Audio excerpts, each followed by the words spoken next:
Hello friends, welcome back to my YouTube channel.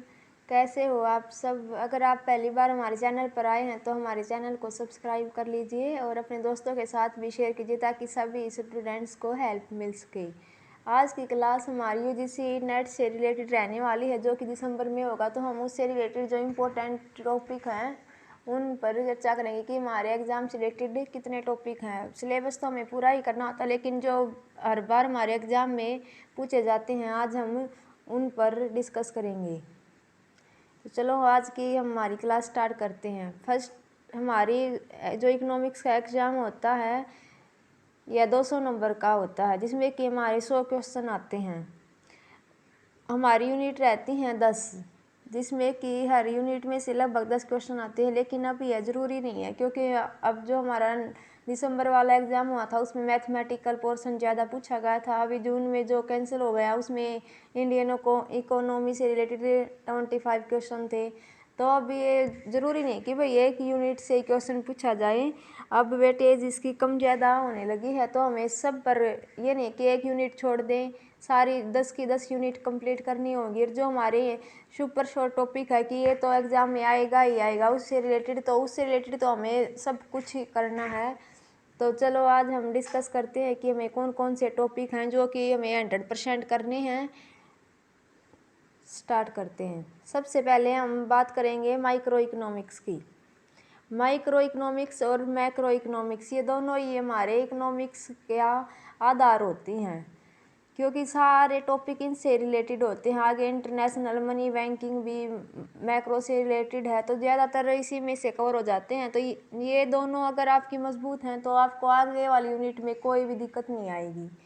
तो यहाँ पर हम चर्चा करते हैं कि एक तो कंज्यूमर बिहेवियर से रिलेटेड हमारी जितनी भी थ्योरी हैं उनसे रिलेटेड क्वेश्चन आता है। प्रोडक्शन और कॉस्ट थ्योरी से आता है।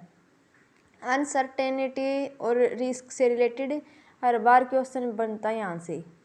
गेम थ्योरी से रिलेटेड हमारे जितने भी न्यूमेरिकल हैं वे पूछे जाते हैं, और नेस इक्विलिब्रियम और डोमिनेंट स्ट्रेटजी निकालनी ये सब आता है।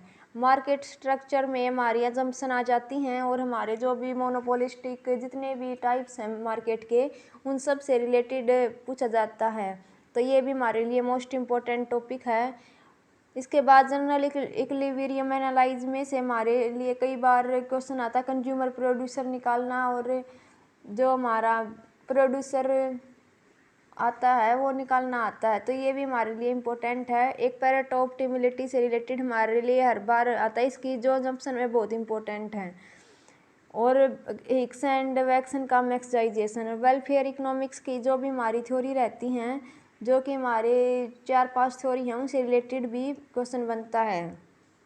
साथ ही एसिमेट्रिक इन्फॉर्मेशन से रिलेटेड जो कि एडवर्स सिलेक्शन और मोरल हैजर्ड, यहाँ से भी कई बार क्वेश्चन पूछा गया है। तो ये तो आपको कई बार ऐसा होता है कि हमारे यहाँ जो सिलेबस दिया होता है उसमें टॉपिक मेंशन नहीं होते, और कई क्वेश्चन ऐसे हैं टॉपिक कि उनसे रिलेटेड क्वेश्चन हर बार पूछा ही जाता है। तो आज हम उनके ऊपर भी चर्चा करेंगे। तो आप अपनी जो भी रणनीति आगे की इसी के अनुसार बनाएं। मैक्रो इकोनॉमिक्स में की बात करते हैं। नेशनल इनकम से रिलेटेड हमारे जितने भी इम्पोर्टेंट फॉर्मूला होते हैं वे आते हैं, जैसे कि जीडीपी निकालना है, एनईपी। जब हम अब की बार हमारा जो पैराग्राफ था वो भी जीडीपी पर ही बेस था, तो ये करनी है। और के क्लासिकल केंजियन अप्रोच आपको करनी है। कंजप्शन फंक्शन से रिलेटेड जो हमारी थ्योरी आती हैं उनसे क्रोनोलॉजी में क्वेश्चन पूछा जाता है। इन्वेस्टमेंट फंक्शन से आता है मल्टीप्लायर के हमारे जितने भी फॉर्मूला है कि टैक्स मल्टीप्लायर निकालना है, गवर्नमेंट मल्टीप्लायर, एक्सेलरेटर। तो यहाँ से हमारा न्यूमेरिकल क्वेश्चन पूछा जाता है, तो वो करना है। डिमांड की जो हमारी थ्योरी हैं हम सबको वो भी कवर करनी है। और आईएसएलएम मॉडल से हर बार क्वेश्चन पूछा जाता है कि मॉनेटरी पॉलिसी ज़्यादा इफेक्टिव रहेगी या फिजिकल पॉलिसी ज़्यादा इफेक्टिव रहेगी। तो इससे रिलेटेड हमारा ग्राफ से भी रिलेटेड क्वेश्चन आ जाता है, और वैसे भी क्वेश्चन आ जाता है थ्योरी में भी। तो इसको आईएसएलएम मॉडल को हमें बहुत ही अच्छे प्रकार से कर लेना है। इसी के साथ हमारा इन्फ्लेशन से रिलेटेड कि हमारी कौन सी हमारी पॉलिसी काम करेगी, इन्फ्लेशन ज़्यादा है तो क्या करना चाहिए, मतलब इससे रिलेटेड हमारे बहुत से आते हैं। और फिलिप्स करो हर बार यहाँ से एक क्वेश्चन बनता है। बिजनेस साइकिल इतनी इंपॉर्टेंट है, मॉनेटरी और फिजिकल पॉलिसी ये तो मोस्ट इम्पोर्टेंट है, हर बार यहाँ से क्वेश्चन आता है कि फिजिकल पॉलिसी या इसके इंस्ट्रूमेंट पूछ लेते हैं कि फिजिकल पॉलिसी की कौन सी हैं, मॉनेटरी पॉलिसी कौन से हैं, और रेपो रेट से रिलेटेड भी एक क्वेश्चन हर बार आता है। क्या तो क्रोनोलॉजी में लगाओ कौन सा रेट ज़्यादा है कौन सा कम है, तो इससे रिलेटेड भी हमारा बनता है। रैशनल एक्सपेक्टेशन हिपोथेसिस जो कि हमारे अब न्यू क्लासिकल ने दी थी, तो यहाँ से भी क्वेश्चन कई बार पूछा गया है। डिक्टोनोमी भी इम्पोर्टेंट है। इसी के साथ हम स्टैटिक्स इकोनॉमिक्स हमारे 3rd यूनिट पर चलते हैं, जिसमें कि प्रोबेबिलिटी से रिलेटेड कई बार क्वेश्चन पूछा जा चुका है। इसमें ये नहीं कि हर बार पूछा जाता है, कई बार ऐसा है कि प्रोबेबिलिटी से रिलेटेड नहीं भी है, लेकिन जो थ्योरी जो भी हमारे न्यूमेरिकल होते हैं उसमें प्रोबेबिलिटी से रिलेटेड ही क्वेश्चन आता है।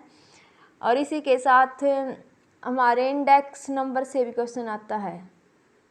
सैम्पलिंग मेथड की कौन सा सैंपल है, क्वालिटेटिव है या क्वांटिटेटिव है, ये तो हमारे जो रिसर्च एप्टीट्यूड है 1st यूनिट में, 2nd यूनिट है जो 1st पेपर की, उससे रिलेटेड भी है। तो हमारे इसे पेपर में आने की ज़्यादा संभावना है, क्योंकि दोनों जगह इसका यूज होता है, क्योंकि इसमें जो कि इकोनॉमिक्स रिसर्च टूल में भी इसका प्रयोग किया जाता है और वहाँ पर भी। हिपोथेसिस टेस्टिंग से रिलेटेड क्वेश्चन आते हैं, लीनियर रिग्रेशन मॉडल से आते हैं, और ब्लू प्रॉपर्टी ये बहुत मोस्ट इम्पोर्टेंट है भाई, ये सब ने करना है। आइडेंटिफिकेशन प्रॉब्लम, इसमें जो अब जून वाला पेपर हुआ था उसमें रैंक निकालने वाला रैंक आइडेंटिफिकेशन करना आया था, तो आप दोनों ही कर लीजिएगा।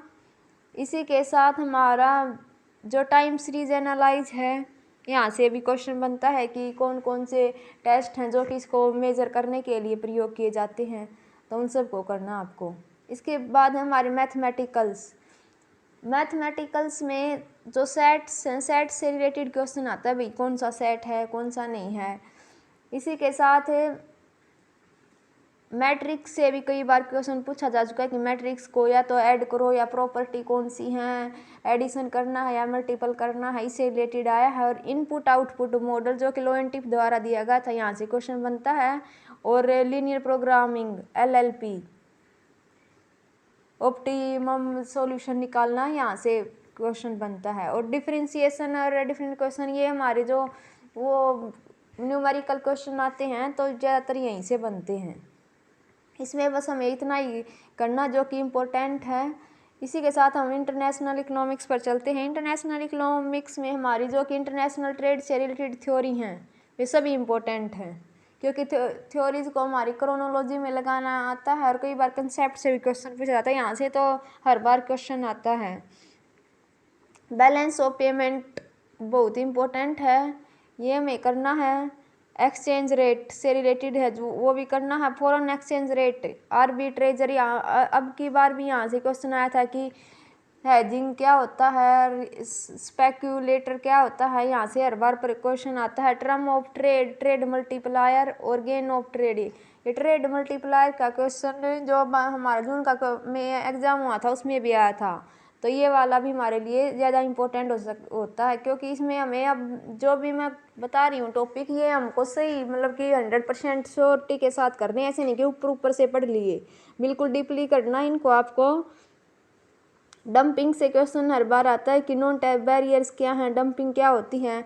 और गेट WTO, जो गेट और WTO के राउंड होते हैं, यहाँ से क्वेश्चन डायरेक्ट पूछा जाता है।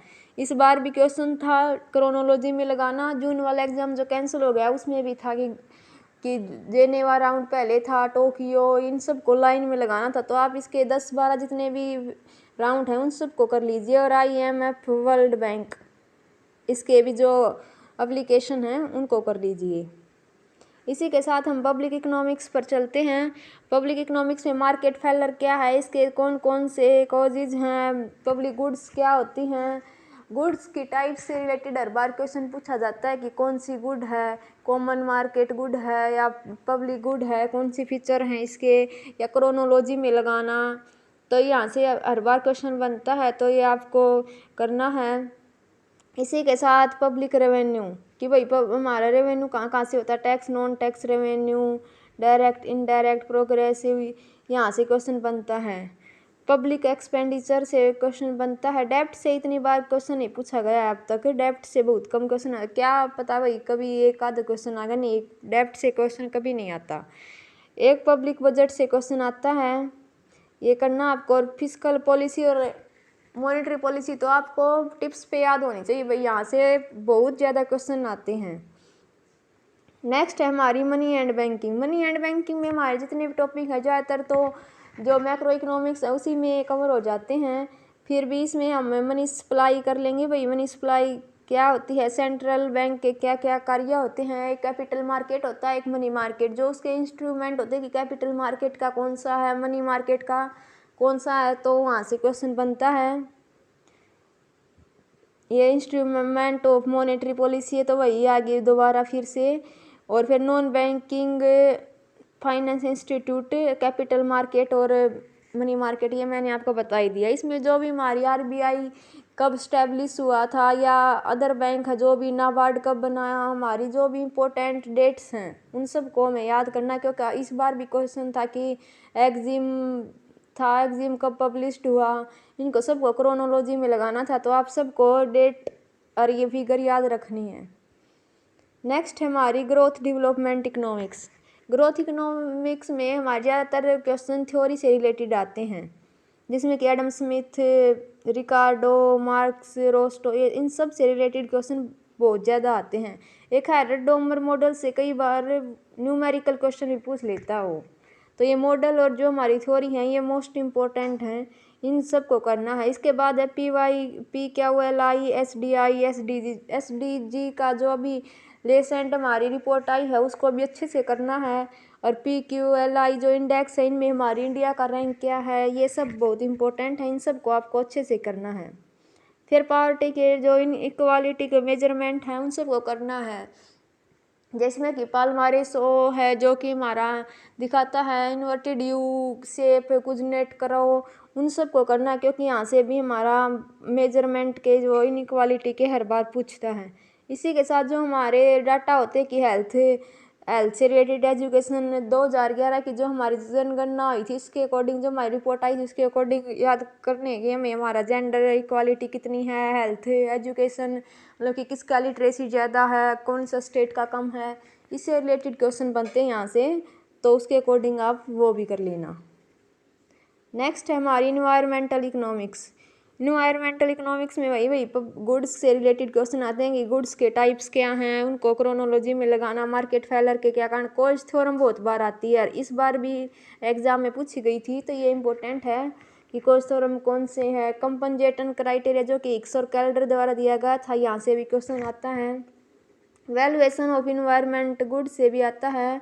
और थ्योरी ऑफ पॉपुलेशन, ये 3-4 थ्योरी हैं उनको कर लेना, ये मोस्ट इंपॉर्टेंट है भाई। फर्टिलिटी, मोरबिलिटी और मोर्टिलिटी, यहाँ से तो डायरेक्ट क्वेश्चन आता है कि फर्टिलिटी रेट बताओ, किसका स्टेट का कम है किसका ज़्यादा है, मोर्टिलिटी क्या होती है, PQLI के मतलब कि मेजरमेंट के कौन कौन से कंपोनेंट्स हैं, मतलब यहाँ से हर बार क्वेश्चन 100% बनता है।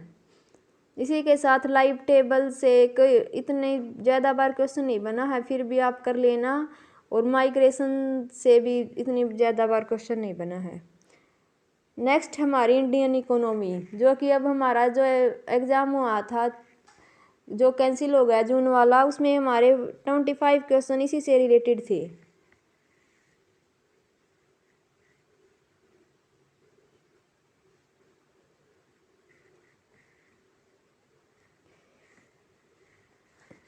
इंडियन इकोनॉमी में हमारे ज़्यादातर क्वेश्चन इसी से आए थे, 25 क्वेश्चन इससे आए थे डायरेक्ट, तो आपको ये अच्छे से करना भाई। जो भी हमारा डायरेक्ट जो भी हमारा डाटा होता है उन सब को करना है। फर्स्ट है कि हमारे एग्रीकल्चर, इंडस्ट्री और सर्विस सेक्टर का मतलब स्ट्रक्चर कैसा है, उनका GVA में कितना डिस्ट्रीब्यूशन है, मतलब कि उनका प्रोडक्शन में कितना डिस्ट्रीब्यूशन है, हमारी इकोनॉमी ग्रोथ में कितना डिस्ट्रीब्यूशन है, आप सबको इनके बारे में बिल्कुल डिटेल से याद करना है। इसी के साथ हमारा जो भी रूरल डेवलपमेंट एरिया में कितना है, अर्बन डेवलपमेंट कितना है, क्या क्या इशू हैं, ये सब भी हमें करना है। एक फॉरेन ट्रेड, किस देश के साथ हमारा फॉरेन ट्रेड ज़्यादा है, किससे हम आयात ज़्यादा करते हैं, निर्यात ज़्यादा करते हैं, और एक्सपोर्ट किन वस्तुओं का करते हैं, तो ये सब हमारा बहुत इम्पोर्टेंट है। यहाँ से भी डायरेक्ट क्वेश्चन बनता है। इसी के साथ है हमारा लैंड लेबर कैपिटल मार्केट, कि हमारे जो लेबर रिफॉर्म हुए थे या लैंड रिफॉर्म हुए थे उनसे रिलेटेड क्वेश्चन बनता है कि ग्रैंड रिवैल्यूएशन हुआ था, मतलब कि यहाँ से हर बार क्वेश्चन बनता है, तो ये एक इम्पोर्टेंट है। एक ये जो कि हमारी फाइनेंस कमीशन ऑफ इंडिया भी बना था, उसके अंतर्गत FRBM जो भी इम्पोर्टेंट जो हमारे जो इंस्टीट्यूट थे उन सबको क्रोनोलॉजी और उनकी डेट याद करनी होती हैं। और पॉवर्टी और इनइक्वालिटी और अनएम्प्लॉयमेंट, इन सब का डाटा याद करना होता है कि भाई अनएम्प्लॉयमेंट का डाटा कितना है, तो ये सब बहुत ही इम्पोर्टेंट है। इसी के साथ कुछ अदर भी हैं जो कि इसमें मेंशन नहीं है लेकिन हर बार क्वेश्चन पूछा जाता है। एक है हमारा बजट से हर बार क्वेश्चन पूछा जाता है कि बजट से कि पैसा कहाँ से आता है कहाँ जाता है, लोकेशन से रिलेटेड क्रोनोलॉजी में लगाना, मतलब कि 4-5 क्वेश्चन हर बार पूछे जाते हैं। तो आपको बजट करना है। अभी जो 23 जून को आया था वो मोस्ट इम्पोर्टेंट है। इसी के साथ इकोनॉमिक सर्वे की जो रिपोर्ट थी अभी आई थी उसको अच्छे से करना क्योंकि वहाँ से भी क्वेश्चन बनते हैं। इसी के साथ RBI की जो कि 2 रिपोर्ट हैं हैंडबुक हैं उनसे रिलेटेड उनमें से भी क्वेश्चन आता है। और फिर जनगणना 2011 का जो डाटा है उसको बेस्ट करना है। और इसी के साथ जो भी हमारे इंडेक्स में जो भी हमारी इंडिया की रैंक आती हैं उन सबको भी अच्छे से करना क्योंकि इंडेक्स में जो भी हमारी रैंकिंग आती है उनसे रिलेटेड भी क्वेश्चन हर बार पूछा जाता है। तो ये कुछ इम्पोर्टेंट्स रिपोर्ट्स थी जहाँ से हमारा हर बार क्वेश्चन पूछा जाता है। इसी के साथ हमारे एग्ज़ाम को क्रैक करने के लिए हमारे पास 3 चीज़ें होनी चाहिए, BCD। बी से बिलीफ, सेल्फ बिलीफ नहीं होगा जब तक आपको खुद पर विश्वास नहीं होगा आप कुछ नहीं कर सकते। इसी का सी से कंसिस्टेंसी, आपको हर रोज़ चाहे आप 10 मिनट दो लेकिन आपको अपने पढ़ाई को 10 मिनट जरूर देनी है। कंसिस्टेंसी नहीं होगी तो आपसे पेपर कभी क्रैक नहीं होगा। ये लगातार कंसिस्टेंसी मांगता है और डिटर्मिनेशन हमेशा अपने मन में रहना चाहिए भाई मुझे असिस्टेंट प्रोफेसर बनना ही है तभी ये होगा। तो अपने BCD फॉर्मूला जो है इसको ध्यान में रखकर सब अपनी तैयारी करें और आपका जो भी गोल है वो अचीव होगा। अगर आपको हमारी क्लास अच्छी लगी है तो लाइक शेयर एंड सब्सक्राइब करें और अपने दोस्तों के साथ भी शेयर करें और इसी के साथ फीडबैक देना न भूलें। मिलते हैं दोस्तों हम अगली नेक्स्ट क्लास में, तब तक हंसते रहिए, पढ़ते रहिए और मुस्कुराते रहिए। Thank you so much.